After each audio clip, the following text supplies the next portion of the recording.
நாம் எடுத்துக்கொள்வோம் 2 நாளாகமத்தின் புஸ்தகத்தில் 20ஆம் அதிகாரம் 17வது வசனம். இந்த யுத்தத்தை பண்ணுகிறவர்கள் நீங்கள் அல்ல, யூதா மனுஷரே, எருசலேம் ஜனங்களே, நீங்கள் தரித்து நின்று கர்த்தர் உங்களுக்கு செய்யும் இரட்சிப்பை பாருங்கள், பயப்படாமலும் கலங்காமலும் இருங்கள்.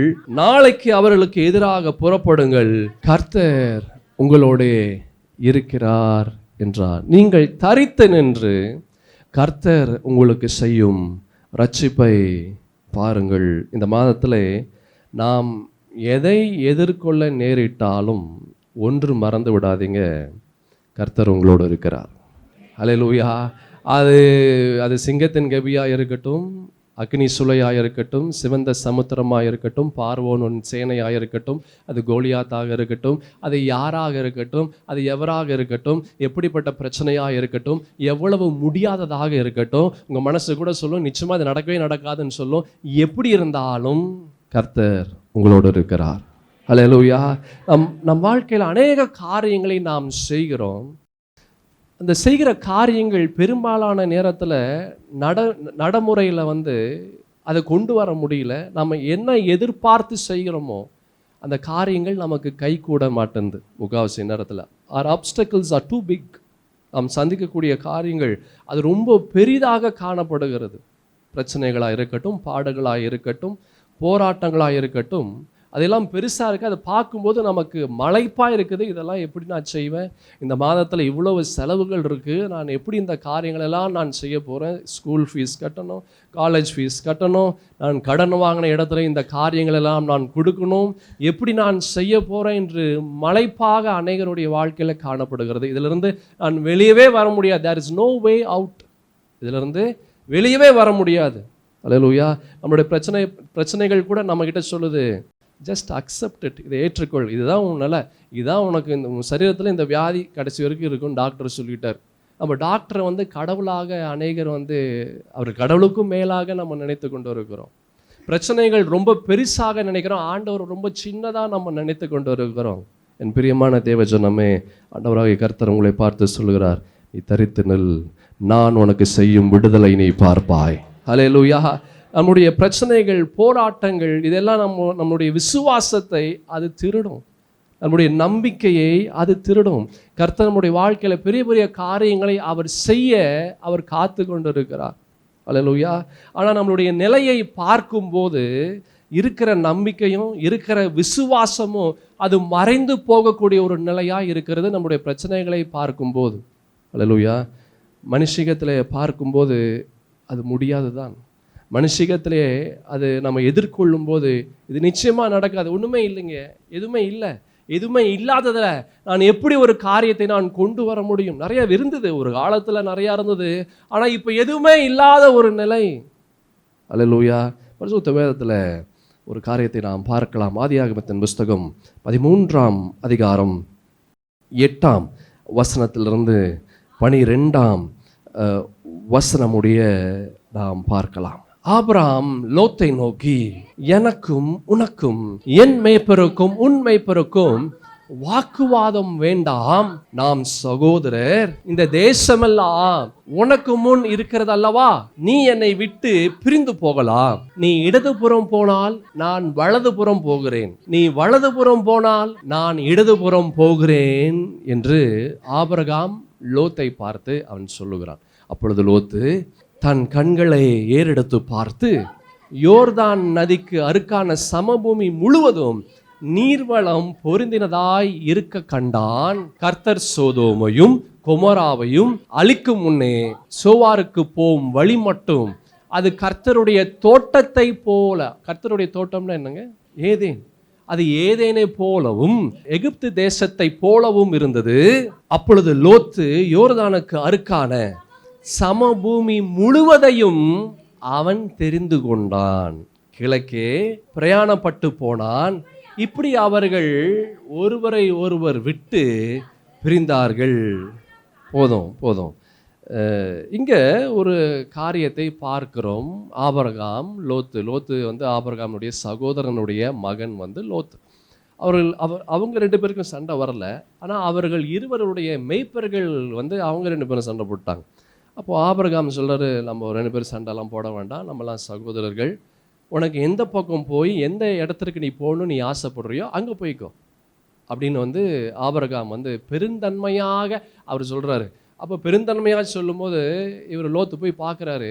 பார்க்கும்போது இந்த சோதோம் குமாரா பார்க்கும்போது அவ்வளவு அழகாக இருக்குது. வேதம் சொல்லுகிறது, ஏதேன் தோட்டத்தை போல இருந்துதான், கர்த்தருடைய தோட்டத்தை போல அவ்வளவு அழகாக இருக்குது. உடனே இந்த லோத்து அதை பார்த்துட்டு, நான் இங்கே போய்க்கிறேன், இந்த இடம்லாம் நான் எடுத்துக்கிறேன் அப்படின்ட்டான். He took the best of the best. மிக சிறந்ததை அவன் எடுத்துக்கிட்டான். அல்லேலூயா. மிக சிறந்ததை என்ன செஞ்சுட்டான்? அவன் எடுத்துக்கிட்டான். யோசித்து பாருங்க, அங்கே இருந்தது சிறந்தது ஒன்று தான். ஆமென். ஏன் ஒன்று சொல்கிறேன் தெரியுமா?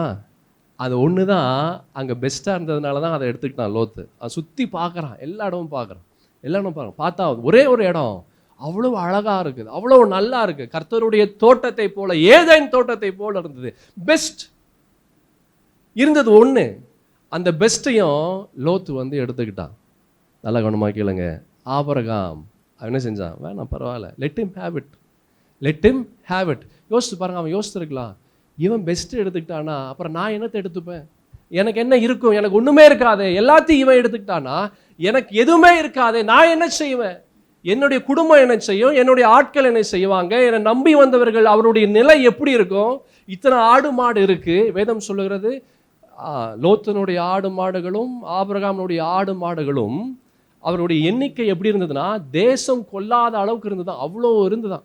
இப்போ அந்த சிறந்த தண்ணீர் இருக்கிற இடம், மரங்கள் இலைகள் இருக்கிற இடத்த எல்லாத்தையும் இவன் எடுத்துக்கிட்டானா அப்போ என்னுடைய ஆடு மாடுகள் எப்படி இருக்கும்? என்னுடைய எதிர்காலம் எப்படி இருக்கும்? என்னுடைய நிலை எப்படி மாறும்? இது எதுவுமே ஆபிரகாம் யோசிக்கல. அல்லேலூயா. நீங்கள் வசனம் 14வது வசனத்தை பாருங்க, 14 18 வசனங்கள் பாருங்க. லோத்து ஆபிராமை விட்டு பிரிந்த பின்பு கர்த்தர் ஆபிராமை நோக்கி, உன் கண்களை ஏறெடுத்து நீ இருக்கிற இடத்திலிருந்து வடக்கேயும் தெற்கேயும் கிழக்கேயும் மேற்கேயும் நோக்கி பார். நீ பார்க்கிற இந்த பூமி முழுவதையும் நான் உனக்கும் உன் சந்ததிக்கும் என்றைக்கும் இருக்கும்படி கொடுத்து உன் சந்ததியை பூமியின் தூளை போல பெருக பண்ணுவேன். ஒருவன் பூமியின் தூளை எண்ண கூடுமானால் உன் சந்ததியும் எண்ணப்படும். நீ எழுந்து தேசத்தின் நீளமும் அகலமும் எம்மட்டுமோ அம்மட்டும் நடந்து திரி, உனக்கு அதை தருவேன் என்றார். நல்ல கவனமாக கேளுங்க. ஒரு பெரிய ஒரு சத்தியம் இருக்கு, ஒரு பெரிய ஒரு விஷயம் இருக்கு. இருந்தது ஒன்று பெஸ்ட்டு.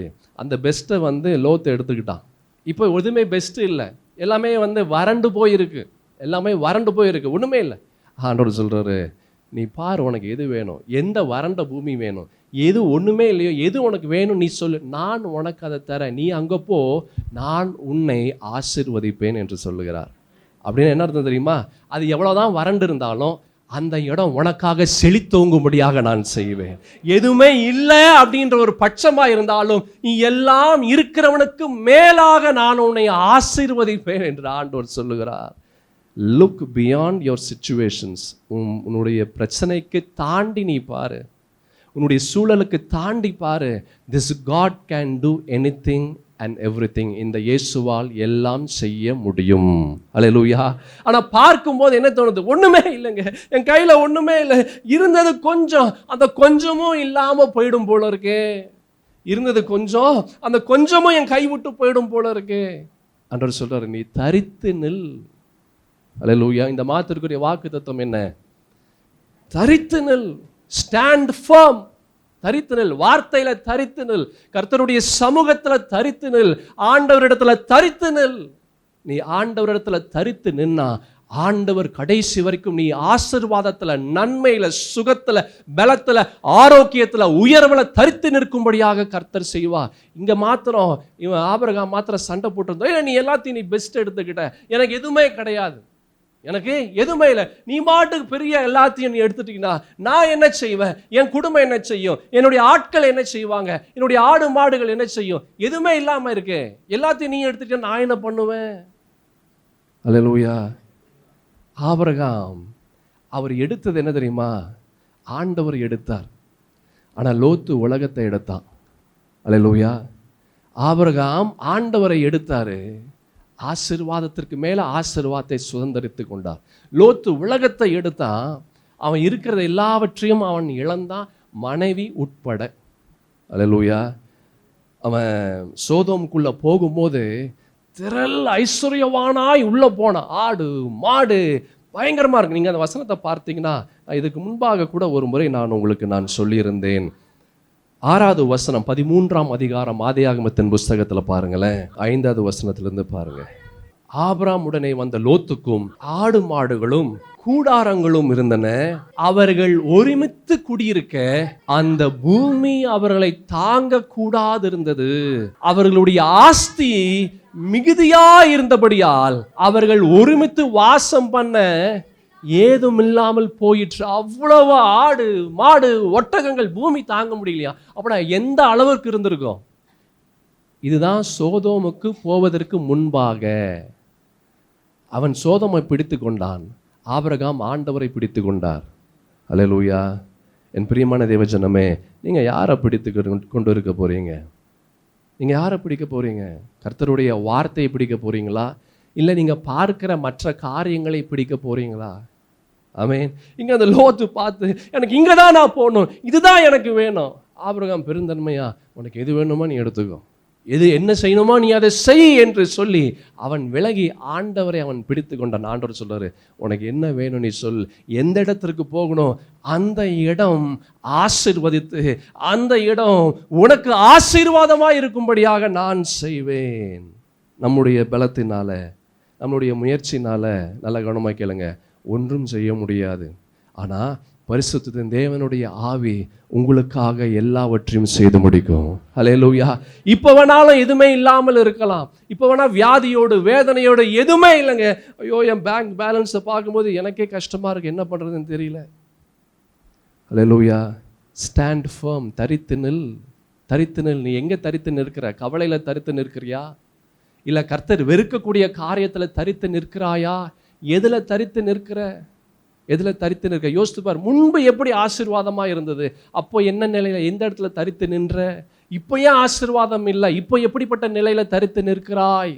சகோதரா சகோதரி, யோசித்து பார், யோசித்து பார். The spirit of the living God will be with you and it will make it happen. உன் வாழ்க்கையில் பரிசுத்த தேவனுடைய ஆவி உனக்குள்ளாக வாசம் செய்யும் போது அந்த இடத்துல அற்புதங்களை நீ சுதந்தரிக்க முடியும். அது எவ்வளவு முடியாததாக இருந்தாலும், எவ்வளவு நடக்காததாக இருந்தாலும், எத்தனை மைனஸ்குள்ளே போனாலும் அது எல்லாம் ப்ளஸ்ஸாக மாறும்படியாக கர்த்தர் செய்வார். நான் நம்பி விசுவாசிக்கிறேன். நீங்கள் நம்பி விசுவாசிக்கிறீர்களா? ஹல்லேலூயா.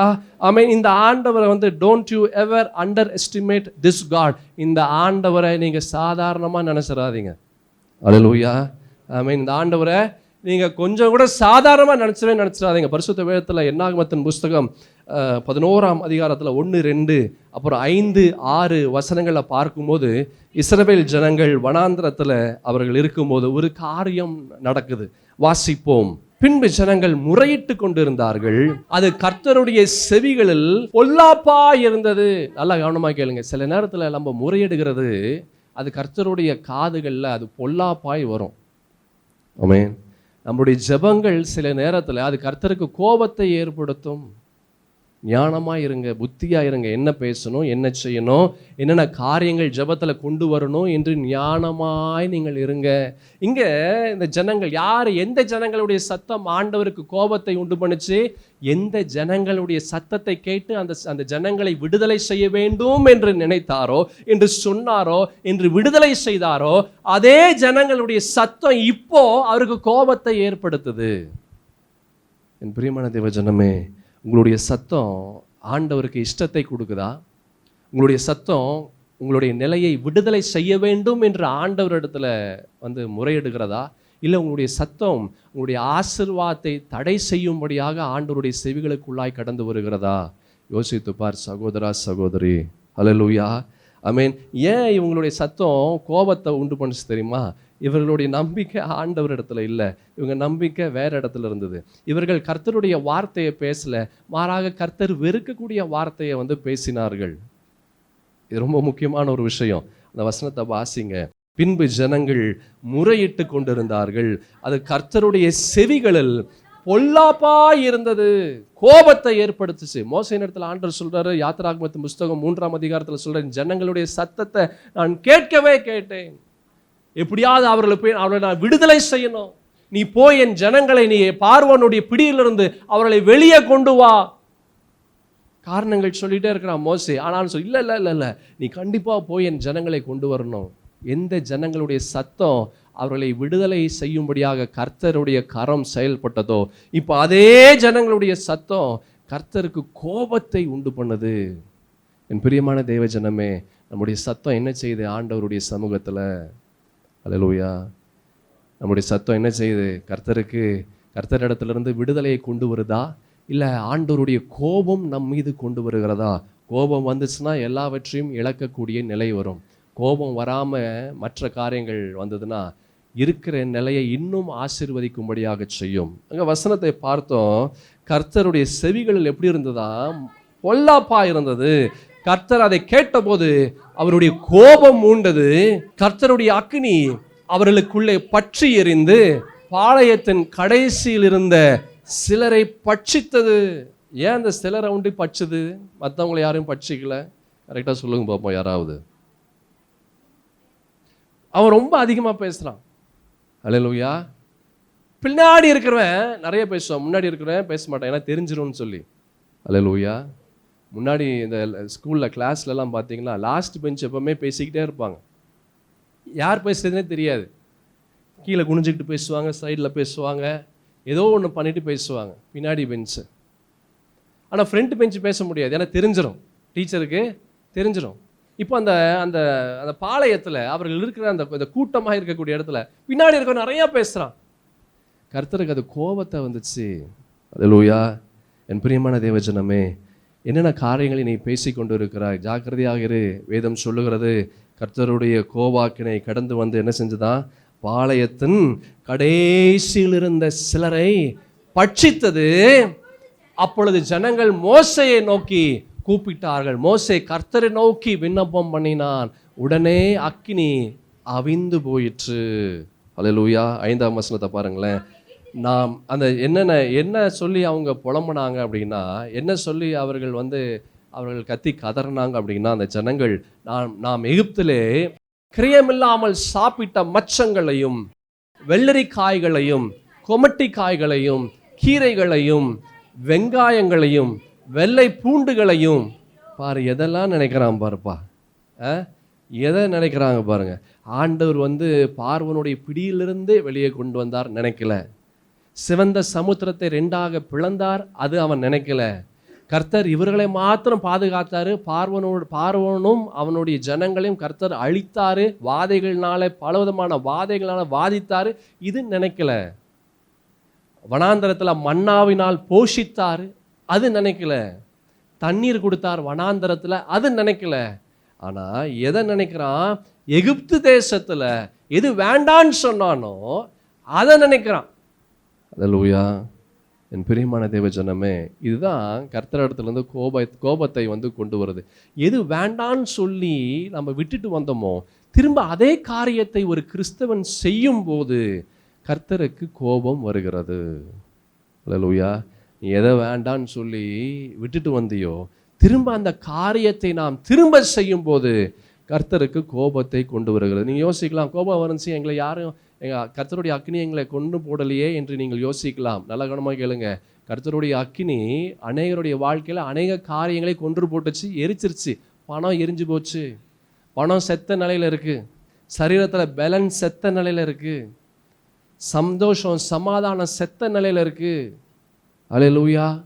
அதை யோசித்து பார் சகோதரா சகோதரி. மரணம் ஒரே டைம் முடிஞ்சு போயிடும். ஆனால் இந்தந்த காரியங்கள் கடைசி வரைக்கும் நம்மளுக்கு அது வேதனையாக, கவலையாக, கஷ்டமாக, அது போராட்டமாக இருக்கும் கடைசி வரைக்கும். அநேகருடைய வாழ்க்கையில் இப்படிப்பட்ட தேவனுடைய அக்கினி அவர்களை பட்சித்து அவருடைய ஆசீர்வாதத்தை பட்சித்து விட்டது. அல்லேலூயா. இங்கே அந்த இஸ்ரவேல் ஜனங்கள் சொல்றாங்க, எகிப்திலே கிரயமில்லாமல் சாப்பிட்ட மச்சங்களையும் வெள்ளரி காய்களையும் கொமட்டி காய்களையும் கீரைகளையும் வெங்காயங்களையும் வெள்ளை பூண்டுகளையும் நாங்கள் நினைக்கிறோம். அற்புதங்களை நினைக்கல, கர்த்தர் அவர்களை விடுதலை செய்தது நினைக்கல, கர்த்தர் அவர்களை ஒவ்வொரு நாளும் போஷிக்கிறாருன்னு நினைக்கல. ஆனால் வேற எதையோ நினைக்கிறாங்க. அடுத்த வசனத்தை பாருங்க. இப்பொழுது நம்முடைய உள்ளம் வாடி போகிறது, இந்த மன்னாவை தவிர நம்முடைய கண்களுக்கு முன்பாக வேறொன்றும் இல்லையே என்று சொன்னார்கள். இந்த மன்னாவை சாப்பிட்டு சாப்பிட்டு அவர்களுக்கு போர் அடிச்சிருச்சு. அல்லேலூயா. அந்த மன்னா என்ன சாப்பாடு தெரியுமா? தூதர்கள் சாப்பிடக்கூடிய ஒரு உணவு. அதுவே வேண்டான்றான். அல்லேலூயா. எப்படி இருக்கு பாருங்க. தூதர்கள் சாப்பிடக்கூடிய உணவை வேண்டான்றான். ஆனால் வியாதியை கொண்டு வருகிற உணவு வேண்டும் என்று சொல்லுகிறார்கள். இதே தான் நம்மளுடைய நிலையம். ஜீவனுள்ள தேவனாகிய கர்த்தரை வேண்டாம் என்று சொல்லிவிட்டு வேற காரியத்தை நாம் தேடி ஓடுகிறோம். பரிசுத்த தேவனுடைய ஆலயத்தை நாம் நாடாதபடி வேற காரியத்தை நாம் நாடி ஓடுகிறோம். அல்லேலூயா. கர்த்தருடைய ஆலயத்திற்கு போவோம் வாருங்கள் என்று சொல்லும் போது எப்படி இருந்துச்சா? மகிழ்ச்சியாக இருந்தது, ரொம்ப சந்தோஷமாக இருந்ததுங்க. ரொம்ப சந்தோஷமாக இருக்குது. எப்போ கர்த்தருடைய ஆலயத்திற்கு வரணும்னாலே அவ்வளோ ஒரு சந்தோஷம். அப்படிப்பட்ட ஒரு நிலை நம்மளுடைய நிலையாய் மாறணும். என் பிரியமான தேவஜனமே, நம்ம எப்படிப்பட்ட நிலையில் இருக்கிறோம்? 40 நாள் நம்ம இந்த லெந்து கால ஜபம் நம்ம வச்சுருக்கிறோம். அந்த 40 நாள் லெந்து கால ஜபத்தில் எத்தனை பேர் நம்ம வரோம்? யோசித்து பார் சகோதரா சகோதரி, யோசித்து பார். என்னப்பா 1 மணி நேரம், வெறும் 7:30 to 8:30, 1 hour. அந்த 1 hour ஆண்டவருக்கு கொடுக்கறதுக்கு நமக்கு கஷ்டமாக இருக்குது. ஆனால் ஆண்டவர் மாத்திரம் நமக்கு எல்லாமே செஞ்சிடணும். எவ்வளோ ஒரு செல்ஃப் சென்டர்ட், செல்ஃபிஷ் பீப்புளாக இருக்கிறோம், சுயநலவாதிகளாக இருக்கிறோம். என் பிரியமான தேவஜனமே, இந்த ஜனங்கள் சொல்கிறாங்க, எங்கள் உள்ளம் வாடி போகுது, இந்த மன்னாவை தவிர சிறந்தது கொடுக்குறாரு ஆண்டவர். He gave the best of the best of the best. தேவ தூதர்களுடைய உணவை ஜனங்களுக்கு கொடுக்குறாரு. அது வேண்டான்றான். எனக்கு இது வேண்டாம், இது எனக்கு வேண்டாம் என்று அழுது அவன் புலம்புகிறான். என்ன நடந்தது தெரியுமா? மோசே அவர் ஆண்டவர் இடத்துல மன்றாடுகிறார். வசனம் 18 23 வசனமுடைய நீங்கள் பாருங்களேன். 18 வசனத்திலிருந்து நீ மோசே ஆண்டவர் இடத்துல முறையிடுகிறாரு. அப்போ ஆண்டவர் ஒரு விஷயத்தை சொல்லுகிறார் மோசையினிடம். என்ன சொல்றாரு பார்த்தீங்கன்னா, நீ ஜனங்களை நோக்கி, நாளைக்காக உங்களை பரிசுத்தம் பண்ணுங்கள், நீங்கள் இறைச்சி சாப்பிடுவீர்கள், எங்களுக்கு இறைச்சி சாப்பிட கொடுப்பவர் யார் என்றும், எகிப்திலே எங்களுக்கு சௌக்கியமாய் இருந்தது என்றும் கர்த்தருடைய செவிகள் கேட்க அழுதீர்களே. பாருங்க, எங்களுக்கு இறைச்சி கொடுக்க யார் கொடுக்க முடியும்? எத்தனை 400 வருஷம் அடிமைத்தனத்திலிருந்து ஆண்டவர் விடுதலை செய்து கொண்டு வரார். அது அவன் கண்கள் பார்த்தது. அவன் கண் பார்த்துச்சு. அந்த அற்புதத்திற்குள்ளாக அவன் கடந்து வந்தான். ஆனாலும் அவனுக்கு ஆண்டவர் மீது சந்தேகம் வருது. அல்லேலூயா. அது சொல்ல, எகிப்து தேசத்துல நான் சௌக்கியமா இருந்தேன், அதுதான் வேண்டான்னு சொல்லி அழுதான். ஆனா இப்போ எப்படி இருக்கு? அது சௌக்கியமா இருக்கிறது. என் பிரியமான தேவஜனமே, நம்முடைய எண்ணங்கள், நம்முடைய யோசனைகள், நம்முடைய இருதயம், நம்முடைய காரியங்கள்லாம் எப்படி இருக்கு? யோசித்து பார் சகோதரா சகோதரி. நம்முடைய ஆசீர்வாதத்தை இழக்கும்படியாய் செய்கிறதா, இல்லை ஆசீர்வாதத்தை கொண்டு வரும்படியாக செய்கிறதா? இந்த ஜனங்கள் அவங்க புலம்புறாங்க. கர்த்தர் சொல்றாரு, என்னுடைய செவிகள் கேட்க அவர்கள் என்ன செஞ்சாங்க? அழுதீர்களே, ஆகையால் நீங்கள் சாப்பிடும்படி கர்த்தர் உங்களுக்கு இறைச்சி கொடுப்பார். இங்க நல்லா கவனமா கேளுங்க. 19வது வசனம் ரொம்ப அழகா இருக்கும். நீங்கள் 1 நாள், 2 நாள், 5 நாள், 10 நாள், 20 நாள் மாத்திரம் அல்ல. 1 நாள் இல்லை, 2 நாள் இல்லை, 5 நாள் இல்லை, 10 நாள் இல்லை, 20 நாள் அல்ல. அல்லேலூயா. எவ்வளோ நாள் சாப்பிடுவீங்க?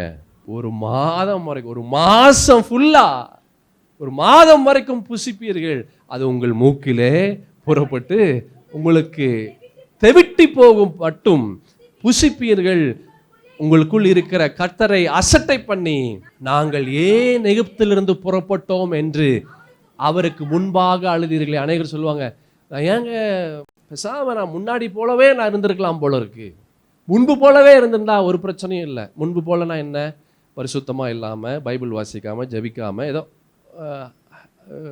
எப்படி சொல்றது, தொட்டும் தொடாமல், பட்டும் படாமல், தூரமாக ஆண்டவருக்கு ஒரு ஹாய் பாய் சொல்லிட்டு இருக்கக்கூடிய நிலைமாவே இருந்திருக்கலாமே. அல்லேலூயா. நான் ஏன் ஞானஸ்நானம் எடுத்தேன்? நான் இந்த ஒவ்வொரு கூட்டங்களுக்குள்ளாய் நான் வருகிறேன்? ஏன் இப்படிலாம் நான் பண்ணுறேன்? இதெல்லாம் கர்த்தர் கேட்டுக்கொண்டு இருக்கிறார். அல்லேலூயா. மனிதர்கள் கேட்காமல் இருக்கலாம், ஆனால் கர்த்தருடைய செவிகள் திறந்து கொண்டு இருக்கிறது. கர்த்தருக்கு அது கோபத்தை உண்டு பண்ணும். சகோதரா சகோதரி, பேசுகிற ஒவ்வொரு வார்த்தைகள் கர்த்தர் கூர்ந்து கவனித்து கொண்டு இருக்கிறார். ஆமென். இங்கே ஆண்டவர் சொல்றாரு, நீ 1 மாதம் வரைக்கும் என்ன செய்வ, நீ புசிப்பீர்கள், அது உங்கள் மூக்காலை புறப்பட்டு உங்களுக்கு தெவிட்டு போகும் மட்டும் புசிப்பீர்கள். உங்களுக்குள் இருக்கிற கர்த்தரை என்ன செஞ்சீங்க, அசட்டை பண்ணி, நாங்கள் ஏன் எகிப்திலிருந்து புறப்பட்டோம் என்று அவருக்கு முன்பாக அழுதீர்களே என்று சொல் என்று ஆண்டவர் மோசேயின் இடத்துல சொல்லி, மோசே நீ போய் ஜனங்களிடத்துல இதெல்லாம் போய் சொல்லு என்று ஆண்டவர் சொல்றார். என்ன நடந்தது பாருங்க. அதற்கு மோசே, என்னோடு இருக்கிற காலாட்கள் 6 லட்சம் பேர் 1 மாதம் முழுவதும் புசிக்கும்படி அவர்களுக்கு இறைச்சி கொடுப்பேன் என்று சொன்னீரே, ஆடு மாடுகளை அவர்களுக்காக அடித்தாலும் அவர்களுக்கு போதுமா? போதும். இது பாருங்க, இது நம்ம அதான் நிறைய முறை சொல்லியிருக்க, நம்ம யாரோட இருக்கிறோமோ அவங்கள போல மாறிடுறோம். ஐ மீன் மோசே, இப்போ மோசேக்கு ஒரு சந்தேகம் வந்துருச்சு. ஜனங்கள் மாதிரியே மோசேக்கு ஒரு சந்தேகம் வந்துருச்சு. நம்ம யாரோட ரொம்ப அதிகமாக நேரம் செலவழிக்கிறோமோ அவங்கள போல மாறிடுறோம். அவங்களுடைய பாஷை நம்மளுக்கு வந்துடுது. அல்லேலூயா. அவங்களுடைய பாஷை வந்துடுது. திருநெல்வேலியில் நண்பர்கள் நம்ம கூட இருந்து பழகும் போது அவங்களுடைய பாஷை நம்மளுக்கு வந்துடுது. அல்லேலூயா. ஆமென். நம்ம பாஷை அவங்க கற்றுக்கிறாங்க. அவங்க மெட்ராஸ் தமிழ் பேச ஆரம்பிச்சிட்டாங்க. நம்ம திருநெல்வேலி பாஷை நம்ம பேச ஆரம்பிச்சிடுறோம். அல்லேலூயா. இங்கே இந்த மோசேக்கு ஒரு சந்தேகம் வந்துருச்சு. அந்த ஜனங்களோட இருந்து அவர்களுடைய சுவாபம் வந்துருச்சு, அவர்களுடைய தன்மை வந்துடுது. நிறைய முறை சொல்லியிருக்கிறேன், tell your friend I will tell your character. உன் நண்பன் யார் என்று சொல், நீ யார் என்று நான் சொல்லுவேன். ஒரு குடிகாரன் நமக்கு நண்பனாக இருந்தால் அந்த குடியை பற்றி எல்லாம் நமக்கு தெரிய வரும். ஆனால் இது என்ன தெரியுமா, நம்ம கிறிஸ்தவனாக இருக்கிறோம், ஆனால் நம்மளுடைய தன்மை அவனுக்கு போக மாட்டேங்குது. பைபிளை பற்றி அவன் பேச மாட்டேன்றான், ஜெபத்தை பற்றி ஒரு காரியங்கள் கிடையாது, எதுவுமே கிடையாது. ஆனால் அவன் தன்மைகள் மாத்திரம் நம்மக்கிட்ட வருது. ஒன் வேவாக தான் இருக்குது. எப்படி ஒன் வே தான் இருக்குது. ஹல்லேலூயா. ஐ மீன் அதான் ரொம்ப ஜாக்கிரதை. நம்ம யாரோட இருக்கிறோம், யாரோட பேசுகிறோம், யாரோட ஐக்கியமாக இருக்கிறோம், அந்த தன்மை நமக்குள்ளாக வந்துடும். மோசே கர்த்தரால் அழைக்கப்பட்டவன், அவனுக்குள்ளாக அவிசுவாசம் உள்ள வந்துருச்சு. அல்லேலூயா. பி வாட்ச்ஃபுல், ஜாக்கிரதையா இரு. நம்ம பேசுகிற ஆள் அவனுடைய சுவாபம் உள்ள வந்துடும், அவனுடைய நம்பிக்கை உள்ள வந்துடும், அவனுடைய விசுவாசம் வந்துடும், உன் விசுவாசம் வெளியே போயிடும். அல்லேலூயா. அவன் விசுவாசம் என்னது, அது அவிசுவாசம், அது உள்ள வந்துடும். உன்னுடைய விசுவாசம் அது வெளியே போயிடும். ஆமென். பி கேர்ஃபுல், ஜாக்கிரதையா இரு. அல்லேலூயா. இங்க மோசே ஆண்டவர் சொல்றாரு, நான் அவனுக்கு 1 மாசம் வரைக்கும் நான் தருவேன்னு சொல்றாரு. ஆனா மோசேக்கு ஒரு சந்தேகம், இது எப்படி நடக்கும், இது எப்படி நடக்கும்? இந்த நம்ம போலதான் ஆண்டவர் சொல்ல, நீ தரித்து நில், நான் உனக்கு செய்யும் ரட்சிப்பை என்ன செய்ய, நீ பாரு. இது எப்படி, என்ன இத்தனை வருஷமா நின்றுட்டு தான் இருக்கிறேன், இத்தனை வருஷம் இந்த காரியங்கள் எனக்கு மாறலை, இப்போ எப்படி மாறும்? இதே தான்.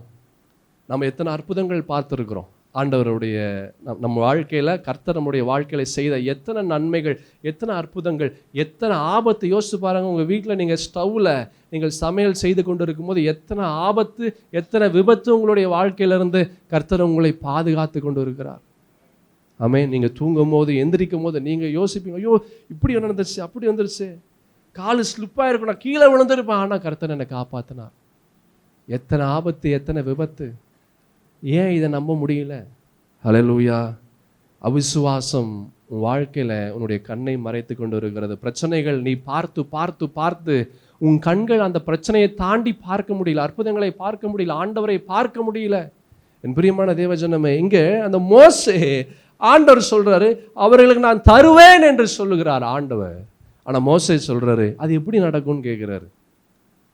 என் பிரியமான தேவஜனமே, ஆண்டவர் இடத்துல கேளுங்க, ஆண்டவரே அப்பா என்னுடைய அவிசுவாசம் நீங்க உதவி செய்யுங்க.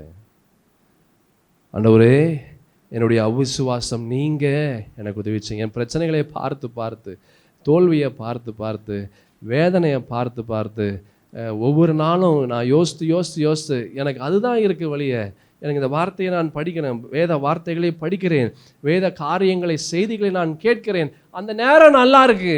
ஆனால் அதுக்கப்புறம் எனக்கு என்னுடைய தோல்வியான எண்ணங்கள் தான் வருது. நான் செய்த தவறுகள் தான் எனக்கு வருது, நான் செஞ்ச தப்பு தான் எனக்கு முன்னாடி வருது. அதுலேருந்து நான் எப்படி வெளியே வருவேன், நெக்ஸ்ட் என் வாழ்க்கை சந்தோஷமாக இருக்கும், சமாதானமாக இருக்கும், இது எதுவுமே எனக்கு தெரிய மாட்டேங்குது.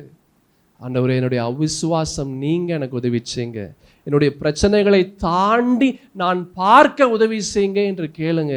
உண்மையாக கேளுங்க, கர்த்தர் நிச்சயமா செய்வார். அல்லேலூயா. இந்த மோசே அவர் சொல்றாரு, என்னோடு இருக்கிற காலாட்கள் 6,00,000 பேர் ஒரு மாதம் முழுவதும் புசிக்கும்படி அவர்களுக்கு இறைச்சி கொடுப்பேன் என்று சொன்னீரே, ஆடு மாடுகளை அவர்களுக்காக அடித்தாலும் அவர்களுக்கு போதுமா? இவன் சொல்ற ஆடு மாடுகள் என்ன ஆடு மாடுகள் சொல்லுங்க? அவங்க கிட்ட இருக்கிற ஆடு மாடுகள், எகிப்து தேசத்திலிருந்து வெளியே வரும்போது கொண்டு வந்தாங்களே ஆடு மாடுகள், அதை அடித்தாலும் அதெல்லாம் போதாதே. அல்லேலூயா. பாருங்க, அவன் கிட்ட இருக்கிறத வச்சு தான் அவன் பேசுறான், ஆண்டவர்கிட்ட இருக்கிறத வச்சு அவன் பேச மாட்டேன்றான். இதே நிலைமை தான் நமக்கும். நம்ம கிட்ட இருக்கிற நிலைமையை வச்சு தான் நம்மளுக்கு பயம் வருகிறது, அவிசுவாசம் வருகிறது, தோல்வியான எண்ணங்கள் வருகிறது. எப்படிங்க இது? ஒன்றுமே இல்லையா, ஒன்றுமே இல்லையா, எனக்கு எதுவுமே இல்லையே, எப்படி நடக்கும்?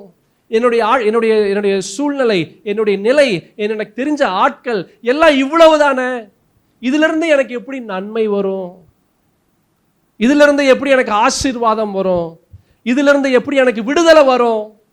இவ்வளவுதானே. இது நம்மளுடைய எண்ணம். ஏன்னா நமக்கு அவ்வளவுதான் தெரியும். ஆனால் ஆண்டவருக்கு எவ்வளோ தெரியும்? அல்லேலூயா. இந்த பூமியை தாண்டி ஆண்டவரால் செயல்படுத்த முடியும். நேரம், காலம், சூழ்நிலை, சமயம், மனிதர்கள், இதை தாண்டி ஆண்டவரால் செயல்படுத்த முடியும். அதுதான் ஆண்டவர். அல்லேலூயா. இந்த ஒரு எண்ணம் நமக்குள்ளாக வரணும். இது என்னைக்கு வருதோ அன்னைக்கு தான் ஆசீர்வாதத்தை சுதந்திரிக்க முடியும். அல்லேலூயா. அதை நிறைய முறை சொல்லியிருக்கேன். This God can do anything, this God can do everything. இந்த இயேசுவால் எது வேணாலும், எப்போ வேணாலும், யாருக்கு வேண்டுமானாலும், எப்படி வேண்டுமானாலும் செய்ய முடியும். அவர் சூழ்நிலைகளுக்கு அப்பாற்பட்டு செயல்படுகிறவர். டைமு, கிராவிட்டி எதுவுமே அவரை கட்டுப்படுத்த முடியாது. அல்லேலூயா. அந்த புவியீர்ப்பு சக்தி இதை தாண்டி அவரால் செயல்படுத்துவார். ஆமென். இங்க அவன் கேட்கிறான், how is it possible? இருக்கிற ஆடு மாடுகள் எல்லாம் அடிச்சாலும் அவர்களுக்கு போதுமா? சமுத்திரத்து மச்சங்களை எல்லாம் அவர்களுக்காக சேர்த்தாலும் அவர்களுக்கு போதுமா? அது என்னங்க சமுத்திரத்து மச்சங்கள் எல்லாம்? சொல்லுங்க, எனக்கு ஒண்ணுமே கேட்கலங்க. எல்லா மீன் வகைகள், அது இது எல்லாத்தையும் நீங்க, சமுத்திரன்றது கடல், எவ்வளோ பெருசு, எவ்வளோ பெருசு அது. அதிலிருந்து கொடுத்தா கூட முடியாது. ஆண்கள் மாத்திரம் 6,00,000, பெண்கள் ஒரு 6,00,000, பிள்ளைகள் எத்தனை பிள்ளைகள்? நாட்கள்லாம் பிள்ளைகள்லாம் நிறைய பிள்ளைகள் இஸ்ரவேல் ஜனங்களுக்கு. அவர்களுக்கு அதை பார்த்து தான் அவன் பார்வோன் பயந்து போனான். நீங்கள் அந்த வசனங்களில் பார்த்தீங்கன்னா, பார்வோனுக்கு பயம் வந்ததுக்கே ஏன் காரணம் அப்படின்னா, இந்த இஸ்ரவேல் ஜனங்களுடைய வம்சம், அவர்களுக்கு பிள்ளைகள் ஏகப்பட்ட பேர் பெற்றுக்கிட்டே வந்தாங்க. அதை 2 மருத்துவச்சிகளை பார்த்து சொன்னால், ஆண் பிள்ளை என்ன செஞ்சிரு, நீ கொன்று போட்டுரு, பெண் பிள்ளையாக இருந்தால் அப்படியே விட்டுரு. ஏன் வம்சம் அப்படியே பெருசாகிட்டே போகுது. ஜனங்கள், இஸ்ரவேல் ஜனங்கள், அவங்களுக்கு பிள்ளைகள் பிறந்து கொண்டே இருந்தாங்க, அவ்வளோ வந்தாங்க. இதில் வெறும் ஆண்கள் மாத்திரம்தான் இருக்குது. பெண்கள், பிள்ளைகள் சராசரி ஒரு 3 பேருன்னு வச்சிங்கன்னா கூட எத்தனை பேர் இருப்பாங்க சொல்லுங்க? புரியுதா? புரியலையா? அல்லேலூயா. எத்தனை லட்சங்கள் இருந்திருப்பாங்க, எத்தனை லட்சங்கள். ஆமென். அதுதான் அவர் சொல்றாரு, ஆடு மாடுகளை அவர்களுக்காக அடித்தாலும் அவர்களுக்கு போதுமா?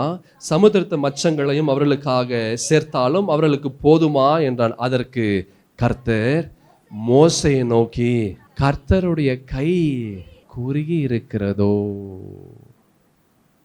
நல்ல கவனமாக சகோதரா சகோதரி, நம்முடைய கை குறுகி இருக்கு,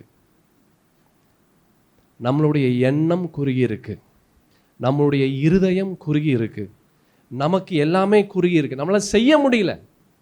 நமக்கு நிறைய காரணங்களை முன்னாடி கொண்டு வந்து வைக்கிறோம். நம்முடைய சுவாபம் முன்னாடி வந்து நிற்குது, நம்முடைய தன்மைகள் முன்னாடி வந்து நிற்குது, மற்றவர்களுடைய சுவாபம் முன்னாடி வருது, மற்றவர்களுடைய தன்மைகள் வருது. ஏதோ ஒரு காரியம் செய்யும் போது ஆண்டவர் சொல்றாரு, நான் அப்படி இல்லையே. அல்லேலூயா. மனிதர்கள் மனிதர்களாக செயல்படுகிறார்கள், ஆனால் கடவுள் கடவுளாய் செயல்படுகிறார். அல்லேலூயா. நம்ம என்னதான் கர்த்தருக்கு விரோதமாய் செய்தாலும் ஆண்டவர் இடத்துல போய் மன்னிப்பு கேட்கும்போது, கெஞ்சும் போது, ஆண்டவரே என்னை மன்னிங்கப்பா என்று கதறி அழும்போது, இந்த பரிசுத்த தேவனாகிய கர்த்தர் என்ன செய்கிறாருங்க? என்னங்க செய்கிறாரு? நம்மை மன்னிக்கிறாருங்க. அல்லேலூயா. அதுதாங்க ஆண்டவர். ஆனால் நம்ம என்ன செய்கிறோம்? ஓ, நான் மன்னிக்க மாட்டேன், அவன் செத்தாலும் நான் மன்னிக்க மாட்டேன். செத்தா என்ன ஆச்சு? எல்லாம் முடிஞ்சு போச்சு. அப்புறம் மன்னிச்சா என்ன, மன்னிக்கலனா என்ன? அல்லேலூயா. ஆமென். இங்க ஆண்டவர் சொல்றாரு, என்னுடைய கை குறுகி இருக்கிறதோ, என்னுடைய கை குறுகி இருக்கிறதோ. யோசித்து பாருங்க, ஆண்டவருடைய கை நம்முடைய வாழ்க்கையில குறுகி இருக்குதா? ஆமாங்க, எனக்கு எது நன்மையும் வரலையே அப்படின்னா, நீங்க எதுல குறுகி இருக்கிறீங்கன்னு யோசித்து பார். உன் கை எதுல குறுகி இருக்கு? உன்னுடைய இருதயம் எதுல குறுகி இருக்கு? உன்னுடைய எண்ணம், யோசனை எதுல குறுகி இருக்கு? உன்னுடைய சுவாபம் எதுல குறுகி இருக்கு? அப்படின்னா என்ன அர்த்தம்னா, உன்னுடைய எண்ணம் கர்த்தர் எதிர்பார்ப்பதை போல ஃபுல்லா வர முடியல. உன்னுடைய இருதயம் கர்த்தர் எதிர்பார்ப்பதை போல ஃபுல்லா அதற்குள்ளாக நுழைய முடியல. எல்லாம் குறுகி இருக்கு. ஏன் குறுகி இருக்கு? காரணங்கள் கொண்டு வந்தீங்கன்னா ஆசீர்வாதங்கள் வராது. காரணங்கள் தூக்கி போட்டாதான் ஆசீர்வாதம் வரும். மரியாள் அம்மா அவங்க சொல்றாங்க, லூக்கா எழுதின சுவிசேஷம் 1ஆம் அதிகாரத்தில் அவங்க ஒரு அழகான ஒரு விஷயம் சொல்கிறாங்க. நான் ஆண்டவருக்கு அடிமை அப்படி சொல்லிட்டு ஒன்று சொல்கிறாங்க பாருங்களேன். லூக்கா எழுதின சுவிசேஷத்தில் இருங்க, நான் வேகமாக எடுக்கிறேன். 1ஆம் அதிகாரத்தில், உம்முடைய வார்த்தையின்படி எனக்கு ஆக கடவுது. அல்லேலூயா. அவங்க அவங்க அவிசுவாசமாக இருக்க, அவங்க சந்தேகப்பட எல்லாமே அவங்களுக்கு இருந்துச்சு. ஏன்னா அப்படி தான் இருந்துச்சு. அல்லேலூயா. அவங்க சந்தேகப்படக்கூடிய எல்லா விஷயங்கள் இருந்தது. அவங்க வேண்டான்னு சொல்ல எல்லா விஷயமும் இருந்தது. அவங்க அதிலிருந்து விலகி ஓட எல்லா விஷயமும் இருந்தது. ஆனால் அவங்க சொல்கிறாங்க, நான் ஆண்டவருக்கு அடிமை, உம்முடைய வார்த்தையின்படி எனக்கு ஆக கடவுது. அல்லேலூயா. எதில் குறுகி இருக்கிற? உன் எண்ணம் குறுகி இருக்கா? உன் இருதயம் குறுகி இருக்குதா? உன்னுடைய சுவாபம் குறுகி இருக்கா? காரணங்கள் கொண்டு வராத, காரணங்கள் கொண்டு வந்த வாழ்க்கையில் ஆசீர்வாதங்களும் காரணங்களை காண்பிக்கும். அல்லேலூயா. காரணமே இல்லாமல் நீ கர்த்தருடைய சமூகத்தை நாடி வா. காரணமே இல்லாமல் ஆசீர்வாதம் உன்னை தேடி வரும்படியாக கர்த்தர் செய்வார். அல்லேலூயா. ஆண்டவர் சொல்றாரு, என் கை குறி இருக்கிறதோ, என் வார்த்தையின்படி நடக்குமோ நடவாதோ என்று இப்பொழுது காண்பாய். அல்லேலூயா. கர்த்தரை யாராச்சும் சேலஞ்ச் பண்ண முடியுமா? யோசித்து பார் சகோதரா, சகோதரி. நம்ம சேலஞ்ச் பண்ணுறோம், ஒவ்வொரு முறையும் சேலஞ்ச் பண்ணுறோம், இது நடக்காதுன்றோம். எப்படி மோசே சொன்னாரோ, எப்படி இஸ்ரவேல் ஜனங்கள் சொன்னாங்களோ, அதே போல நம்ம சேலஞ்ச் பண்ணுறோம் ஆண்டவரிடத்துல, இது நடக்காது. Hallelujah. Amen. Logical perspective view of Moses was right. மோசே அவன் சொன்ன காரியம் லாஜிக்காக பார்த்தீங்கன்னா அது கரெக்டாக இருந்துச்சு. ஆனால் கர்த்தர் லாஜிக்கை தாண்டி செயல்படுகிறவர். அது மோசேக்கு நன்கு தெரியும். அது நன்கு தெரிந்துமே அவன் செஞ்சான். அதுதான் தப்பு. அல்லேலூயா. நமக்கு இந்த ஆண்டவர் நல்லாவே தெரியும், அவர் லாஜிக்கு அப்பாற்பட்டு செயல்படுத்துகிறவர் என்று தெரியும். அப்படி தெரிஞ்சுமே ஏன் நம்ம இப்படிப்பட்ட அவிசுவாசமான வார்த்தைகள் செய்கிறோம்? ஏன் குறுகி போகுது? நம்முடைய கை ஏன் குறுகி போகுது? கர்த்தருடைய விஷயத்தில் நம்முடைய இருதயம் ஏன் குறுகி போகிறது? நம்ம எண்ணங்கள், சுவாபங்கள் ஏன் குறுகி போகிறது? சகோதரா, சகோதரி, ஆண்டவர் சொல்றார், என் கை குறி இருக்கிறதோ, என் வார்த்தையின்படி நடக்குமோ நடவாதோ என்று இப்பொழுது நீ காண்பாய். இப்பொழுது நீ காண்பாய். வசனம் 31வது வசனத்தை பாருங்களேன். அப்பொழுது கர்த்தரிடத்திலிருந்து புறப்பட்ட ஒரு காற்று சமுத்திரத்திலிருந்து காடைகளை அடித்து கொண்டு வந்து பாளையத்திலும் பாளையத்தை சுற்றிலும் இந்த பக்கம் ஒரு நாள் பிரயாணம் மட்டும், அந்த பக்கம் ஒரு நாள் பிரயாணம் மட்டும் தரையின் மேல் 2 முழ உயரம் விழுந்து கிடக்க செய்தது. எப்படி? இந்த சைடு ஒரு நாள் பிரயாணம், 24 மணி நேரம், 24 மணி நேரம் நடந்துக்கிட்டே இருந்ததுன்னா கண் பார்க்கிற இடமெல்லாம் காடையா நிற்குது.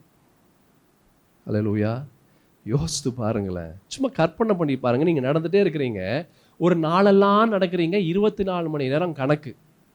அப்படின்னா நீங்க நடக்க நடக்க நடக்க எங்க இருக்கு? என்ன இருக்குது? ஃபுல்லா சொல்லுங்கப்பா, என்ன இருக்கு? காடைகள் இருக்குது. ஒரு நாள் பிரயாணம்.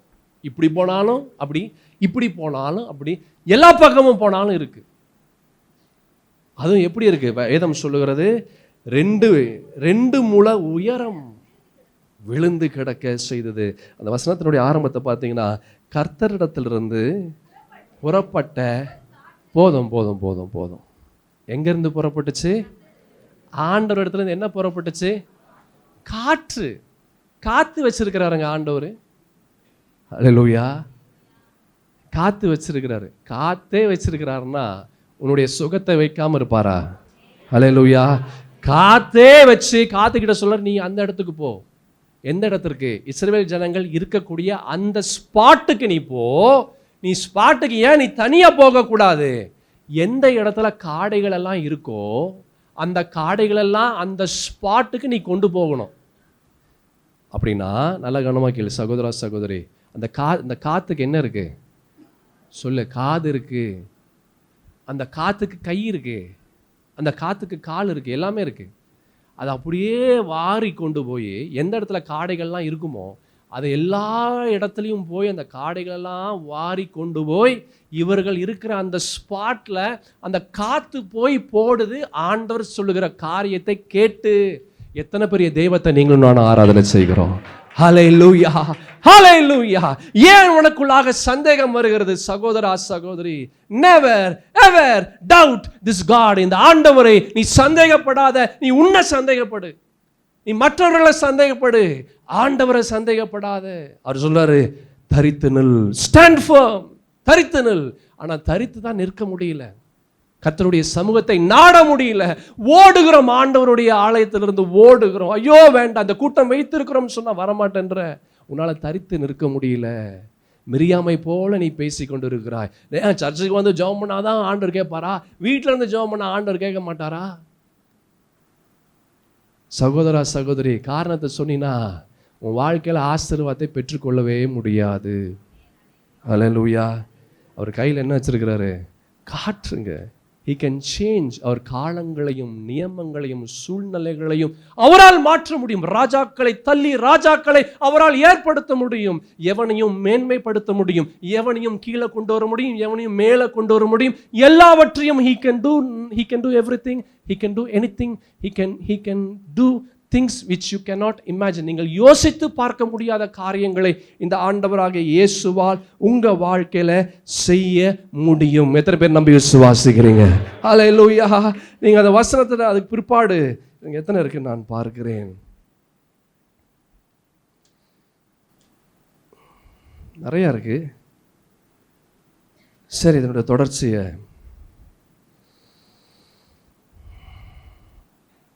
தொடர்ச்சியை அடுத்த வாரம் பார்க்கலாம். நம்ம யாவரும் கண்களை மூடுவோம். மகா உன்னதமான தேவனாகிய கர்த்தாவே, நாங்கள் துதிக்கிறோம், சோதரிக்கிறோம், போற்றுகிறோம். பரிசுத்தத்தின் தேவனுடைய வார்த்தைகள் ஆண்டவரே அப்பா இந்த நாளிலே எங்களோடு பேசிச்சு. அப்பா, எங்களுடைய இருதயம் திறந்தது, எங்களுடைய செவிகள் திறந்தது, எங்களுடைய எண்ணங்கள் புத்தி திறந்தது. அப்பா, இந்த வார்த்தைகள் ஒவ்வொன்றும் ஒரு ஈட்டியை போல எங்களை குத்தி எங்களுக்குள்ளாக கடந்து வந்து நாங்கள் என்ன நிலையில இருக்கிறோம் இன்றைக்கு ஆண்டவரே காண்பித்ததற்காக நன்றி அப்பா. அப்பா, எங்களுடைய இருதயம் குறுகி இருக்கு, எங்களுடைய எண்ணங்கள் குறுகி போயிருக்கு, எங்களுடைய சுவாபங்கள் தன்மைகள் குறுகி இருக்கு ஆண்டவரே அப்பா. அப்படி குறுகி இருக்கிறதுனால எங்களுடைய ஆசீர்வாதமும் குறுகி இருக்கு அப்பா. எங்களுக்கு வேண்டாம். எங்களுக்கு குற்றங்கள், குறைகள், பாவங்கள், தாபங்கள், மீறுதல்களை தயவாய் பட்சமாய் மன்னிப்பீராக. உங்களுடைய ரத்தத்தினாலே எங்களை கழுவி சுத்திகரிங்கப்பா. ஆண்டவருடைய வார்த்தை நாங்கள் நம்பி விசுவாசிக்கிறோம். உங்களுடைய வார்த்தை எங்களுக்குள்ளாக நாங்கள் வைக்கிறோம். என் தேவனாகிய கர்த்தாவே, நாங்கள் தரித்து நிற்கிறோம். தேவனுடைய ஆலயத்தில், தேவனுடைய சமூகத்தில், வார்த்தையில், நம்பிக்கையில், விசுவாசத்தில் நாங்கள் தரித்து இருக்கிறோம். கர்த்தாவே, எங்களுக்கு துணையாய் நிற்பீராக. இந்த மாதம், ஏப்ரல் மாதம், எங்களுடைய வாழ்க்கையில் இதுவரைக்கும் இல்லாத அளவிற்கு ஒரு நன்மையை, இதுவரைக்கும் இல்லாத அளவுக்கு ஒரு விடுதலையை, இதுவரைக்கும் இல்லாத அளவுக்கு ஒரு சமாதானத்தை, சந்தோஷத்தை நீர் கட்டளையிடுகிறதற்காக நன்றி.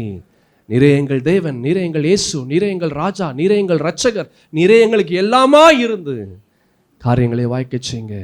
நாங்கள் தரித்து இருக்கிறோம்ப்பா, எங்கேயும் ஓடலப்பா, எங்கேயும் ஓடலை. நாங்கள் ரொம்ப ஓடிட்டோம், எங்கே பயத்தில் ஓடிட்டோம், அவிசுவாசத்தில் ஓடிட்டோம், எங்களுக்குள்ளாக பலவிதமான எண்ணம் இருந்துச்சு, அதில் ஓடிட்டோம். இப்போ இனிமேல் நாங்கள் ஓடலை, எங்களை மன்னிங்கப்பா, எங்களை மன்னிங்க. நிறைய எங்களை ஆசீர்வதித்து தாங்கி பலப்படுத்தி வழி நடத்துவீராக. வந்த உம்முடைய ஜனங்கள் தேவ வார்த்தை ஆண்டவரே அப்பா சுமந்ததற்காக நன்றி, வார்த்தையை பெற்றுக்கொண்டதற்காக நன்றி, வார்த்தையின் வெளிப்பாட்டின் ஆவி அவர்களுக்குள்ளாக தங்கி வாசம் செய்ததற்காக நன்றி. விடுதலையோடு கடந்து போகட்டும், சமாதானத்தோடு, சந்தோஷத்தோடு, நம்பிக்கையோடு, விசுவாசத்தோடு கடந்து போகிறதற்காக நன்றி. இந்த வாரம் முழுவதும், இந்த மாதம் முழுவதும் நிறைய எங்களை ஆசீர்வதித்து தாங்கி பலப்படுத்தி வழி நடத்துவீராக. என் தேவனாகிய கர்த்தாவே, எங்களுக்கு துணையாக நில்லுங்க. இயேசுவின் மகா உன்னதமான பரிசுத்தமுள்ள வல்லமையுள்ள தூய்மையுள்ள பராக்கிரமுள்ள நாமத்தில் இந்த ஜெபத்தை எடுக்கிறேன் நல்ல பிதாவே, ஆமென், ஆமென். ஆத்துமாவே கர்த்தரை ஸ்தோத்திரி, என் முழு உளமையோர் பரிசுத்த நாமத்தை ஸ்தோத்திரி. என் ஆத்துமாவே கர்த்தரை ஸ்தோத்திரி, அவர் செய்த சகல உபகாரங்களையும் மறவாதே. ஆமென். நம் ஆண்டவராக இயேசு கிறிஸ்துவின் கிருபையும் பிதாவாகிய தேவனுடைய அன்பும் பரிசுத்த ஆவியின் ஐக்கியமும் சமாதானமும் சந்தோஷமும் வழிநடத்துதலும் நம் அனைவரோடும் இன்றும் என்றும் சதா காலமும் என்னை சுயமுடைய வருகை பிரிந்தமிருந்து தாங்கி பலப்படுத்தி வழி நடத்துவதாக. ஆமென், ஆமென்.